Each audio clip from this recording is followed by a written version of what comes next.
Baiklah, Assalamualaikum warahmatullahi wabarakatuh. Kami dari kelompok 4 akan mempresentasikan hasil diskusi kami pada hari ini yang berjudulkan tokoh-tokoh pendidikan yang berpengaruh di Indonesia. Baiklah, anggota kelompok kami sebagai berikut. Yang pertama, Anggun Astari, lalu saya, Arya Purnama, Dwitian Maharani, Kurnia Hamidah, Nurul Aisyah Zamra, Rani, Sarah Hamid, dan Trividia Ramadhani. Baiklah, materi pertama yakni Ki Hajar Dewantara yang akan disampaikan oleh Trividia Ramadhani. Kepada Vidya dipersilakan. Terima kasih kepada moderator. Baiklah, materi untuk yang pertama yaitu Ki Hajar Dewantara. Ki Hajar Dewantara yang sebelumnya bernama Raden Mas Suwardi lahir di Yogyakarta pada tanggal 2 Mei 1889. Ia adalah salah seorang putra terbaik dalam memperjuangkan pendidikan, yang hasil pemikirannya pun masih relevan sampai saat ini. Pemikirannya memiliki inti, yaitu ingin memajukan bangsa tanpa membedakan ras, budaya, dan bangsa. Ki Hajar Dewantara mendirikan perguruan taman siswa pada tanggal 3 Juli 1992 di Yogyakarta. Perguruan ini didirikan dalam bentuk yayasan. Latar belakang berdirinya pun adalah bahwa sekolah-sekolah yang didirikan oleh pemerintah Hindia Belanda sesungguhnya tidak diperuntukkan bagi kepentingan dan kemajuan rakyat Indonesia, tetapi untuk kepentingan politik kolonial Belanda, meskipun Mr. Van de Venter mengatakan bahwa Belanda ingin menebus dosa kepada rakyat Indonesia. Adapun azas taman siswa, dasar taman siswa yang mana dasar ini disebut dengan Pancadharma, yang terdiri dari kebudayaan, kemerdekaan, kodrat alam, kemanusiaan, kebangsaan. Kemudian tujuan perguruan taman siswa. Tujuan pendidikan taman siswa adalah menciptakan manusia merdeka, lahir dan batin, atau Majelis Luhur Taman Siswa pada tahun 1976. Yaitu manusia yang mampu untuk senantiasa membudayakan dirinya demi kebahagiaan dan kedamaian, kesejahteraan masyarakat secara adil dan merata, yaitu masyarakat yang harmonis. Dengan kata lain, manusia merdeka lahir dan batin adalah manusia yang mampu untuk senantiasa mewujudkan kemanusiaannya. Kemudian semboyan taman siswa. Jenis-jenis pendidikan taman siswa. Ada beberapa, yaitu taman indria untuk taman kanak-kanak umur sekitar 5 tahun. Taman anak dari kelas 1 sampai kelas 3 SD, umur 8 sampai 10 tahun. Taman muda yaitu kelas 4 sampai kelas 6 tahun, umur 11 sampai 14 tahun. Taman dewasa SLTP umur 15 sampai 18 tahun. Taman dewasa raya atau taman madya SLTA umur 19 sampai 21 tahun. Kemudian taman guru B1, B2 dan taman guru indria. Kemudian hasil yang dicapai dari taman siswa yaitu satu, gagasan pemikiran tentang pendidikan nasional atau kebanggaan atau kebangsaan. Kedua, lembaga-lembaga pendidikan dari Taman Indria mencapai sampai sarjana wiyata. Tiga, sejumlah alumni perguruan yang telah menjadi tokoh nasional seperti Ki Hajar Dewantara, Ki Sarkoso, dan Ki Surtman. Baiklah, saya kembalikan kepada moderator. Oke, terima kasih Vidya. Selanjutnya yakni materi tentang Muhammad Syafi'i yang akan disampaikan oleh saudari Dwitian dan Kurnia Hamidah. Kepada mereka dipersilakan. Terima kasih kepada moderator. Tokoh pendidikan yang kedua yaitu Muhammad Syafi'i. Perjalanan hidup mengharuskan diri Muhammad Syafi'i hijrah ke Jakarta dan menjadi guru pada Sekolah Kartini selama 6 tahun. Ia aktif dalam pergerakan Budi Utomo serta membantu pergerakan Wanita Putri Merdeka. Pada tanggal 31 Mei 1922, Muhammad Syafi'i berangkat ke negeri Belanda untuk menempuh pendidikan atas biayanya sendiri. Beliau belajar selama 3 tahun dan memperdalam ilmu musik, menggambar, pekerjaan tangan, serta memperdalam pendidikan dan keguruan. Pada tahun 1925, beliau kembali ke Indonesia untuk mengabadikan ilmu pengetahuannya. Muhammad Syafi'i mendirikan ruang pendidikan INS atau Indonesia Netherlands School pada 31 Oktober 1926 di Kayu Tanam. Muhammad Syafi'i dilahirkan di Kalimantan Barat tahun 1893. Riwayat X.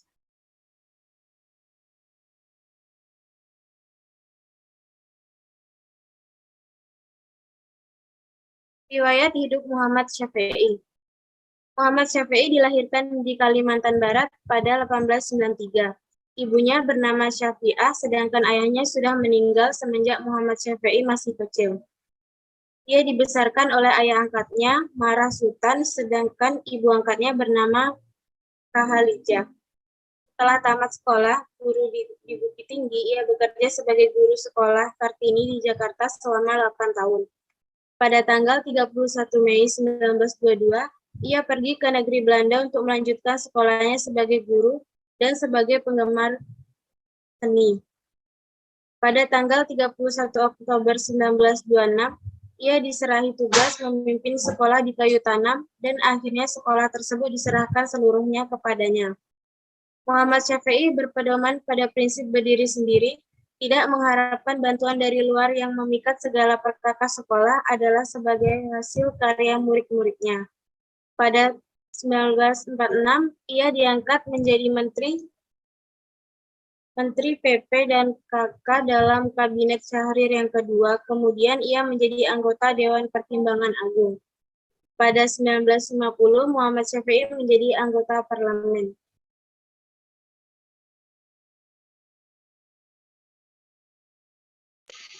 Baiklah, materi selanjutnya yaitu asas ruang pendidikan INS Kayu Tanam. Yang pertama, berpikir logis dan rasional. Yang kedua, keaktifan atau kegiatan. Yang ketiga, pendidikan masyarakat. Yang keempat, memperlihatkan pembawaan anak. Yang kelima, menentang intelektualisme. Yang poin C, tujuan ruang pendidikan INS Kayu Tanam. Yang pertama, mendidik rakyat ke arah kemerdekaan. Yang kedua, memberi pendidikan yang sesuai dengan kebutuhan masyarakat. Yang ketiga, mendidik para pemuda agar berguna bagi masyarakat. Yang keempat, menanamkan kepercayaan terhadap diri sendiri dan berani bertanggung jawab. Yang kelima, mengusahakan mandiri dalam pembiayaan dengan semboyan cari sendiri dan kerjakan sendiri. Next. Yang poin D, usaha-usaha ruang pendidikan INS Kayu Tanam. Pada zaman Belanda, INS menyelenggarakan berbagai ruang pendidikan. Pada zaman kemerdekaan, atas izin pemerintahan Belanda, INS mendirikan ruang pendidikan pengajaran dan kebudayaan atau RPPK di Padang Panjang. Pada 1952, ia mendirikan percetakan dan penerbitan yang diberi nama Sri Dharma dan menerbitkan majalah bulanan bernama Sendi dan buku bacaan untuk pemberantasan buta huruf yang dikenal dengan nama Kunci 13. Pada 1953, ia mendirikan program khusus untuk menjadi guru, yaitu tambahan 1 tahun setelah ruang dewasa untuk pembekalan kemampuan mengajar dan praktik mengajar, mencetak buku-buku pelajaran lain-lain. Sekian dari saya kembalikan kepada moderator. Baiklah, terima kasih. Selanjutnya materi ketiga yakni tentang Kiai Haji Ahmad Dahlan yang akan disampaikan oleh Saudari Nurul Aisyah dan Rani. Kepada mereka berdua dipersilakan.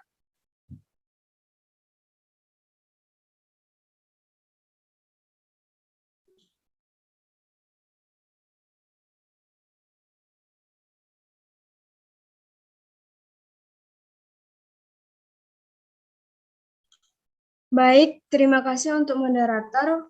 Selanjutnya saya akan membacakan materi tentang Kiai Haji Ahmad Dahlan. Kiai Haji Ahmad Dahlan adalah seorang tokoh Islam yang giat memperjuangkan umat Islam melalui bidang pendidikan. Kiai Haji Ahmad Dahlan mendirikan Muhammadiyah pada 18 November 1912 bertepatan dengan tanggal 8 Zulhijjah 1300. Ia merupakan gerakan Islam amar ma'ruf nahi munkar berakidah Islam dan bersumber pada Al-Quran dan Sunnah, serta bertujuan untuk menegakkan dan menjunjung tinggi agama Islam sehingga terciptanya masyarakat Islam yang sebenar-benarnya, yang diridai Allah Subhanahu wa Ta'ala. A. Latar belakang berdirinya pendidikan Muhammadiyah. Pendidikan Muhammadiyah lahir seiring dengan latar belakang didirikan Muhammadiyah, yaitu karena adanya beberapa gejala yang menonjol yang muncul ketika itu, yakni 1. Kerusakan di bidang kepercayaan atau agama akidah umat Islam, 2. Kebekuan dalam bidang hukum fikih, 3. Kemunduran dalam pendidikan Islam, 4. Kemajuan zeding Kristen dan misi Katolik. 5. Keadaan umat Islam sangat menyedihkan akibat dari penjajahan. 6. Persatuan umat Islam semakin menurun. B. Azas pendidikan Muhammadiyah. Azas pendidikan Muhammadiyah adalah Islam yang berpedoman pada Al-Quran dan As-Sunnah. C. Tujuan dan target pendidikan Muhammadiyah. Tujuan pendidikan Muhammadiyah ialah membentuk manusia muslim, berakhlak mulia, cakap, percaya kepada diri sendiri, dan berguna untuk masyarakat dan bernegara.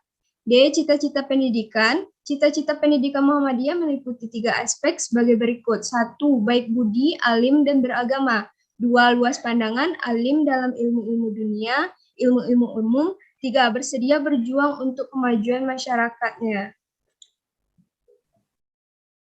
Baiklah, saya akan melanjutkan materi selanjutnya. Yang E. Dasar-dasar pendidikan Muhammadiyah. Yang nomor 1, tajdid. Nomor 2, kemasyarakatan. Yang ketiga, keaktivitas. Yang keempat, kreativitas. Yang kelima, optimis. Yang F, fungsi pendidikan Muhammadiyah. Yang pertama, alat dakwah ke dalam keluar anggota Muhammadiyah atau seluruh masyarakat. Yang nomor 2, tempat pembibitan kader yang dilaksanakan secara sistematis dan selektif sesuai dengan kebutuhan Muhammadiyah khususnya dan masyarakat Islam pada umumnya. Yang ketiga, gerakan amal anggota. Penyelenggaraan pendidikan diatur secara berkewajiban terhadap penyelenggaraan dan peningkatan pendidikan tersebut dan akan menyekolahkan anak-anak mereka ke sekolah Muhammadiyah. Yang G, hasil-hasil yang dicapai pendidikan Muhammadiyah. Perguruan Muhammadiyah sejak didirikan hingga sekarang telah mencapai berbagai hal, diantaranya yang pertama, gagasan atau pemikiran tentang pembaharuan pendidikan, yang kedua, lembaga-lembaga pendidikan dari TK hingga pasca sarjana, yang ketiga, sejumlah alumni perguruan yang telah menjadi tokoh nasional seperti Kasma Singgodimedjo, Panglima Jenderal Sudirman. Selanjutnya saya kembalikan kepada moderator. Baiklah, terima kasih. Dan selanjutnya materi keempat tentang Rahmah El Yunisiah yang akan dibawakan oleh Sarah Hamid dan juga Anggun Astari. Kepada mereka berdua saya persilahkan. D. Rahmat El Yunisiah. Rahmat memandang perempuan mempunyai peranan penting dalam kehidupan. Perempuan adalah pendidik pertama dan utama bagi anak-anak yang akan menjadi generasi penerus bangsa. Atas dasar itu, untuk meningkatkan kualitas dan memperbaiki kedudukan perempuan, diperlukan pendidikan khusus. Kaum perempuan yang diajarkan oleh kaum perempuan sendiri. Dalam hal ini perlu adanya upaya untuk meningkatkan kemampuan kaum perempuan, baik di bidang intelektual, kepribadian, ataupun keterampilan. Rahmat El Yunisiah mendirikan perguruan diniyah putri di Padang Panjang tanggal 1 November 1923 dengan panggilan Ete Amah. Rahmat dilahirkan pada tanggal 29 Desember 1900 bertepatan dengan 1 Rajab 1318 Hijriah. Ibnu bernama Rafiah, sedangkan ayahnya bernama Syekh Muhammad Yunus.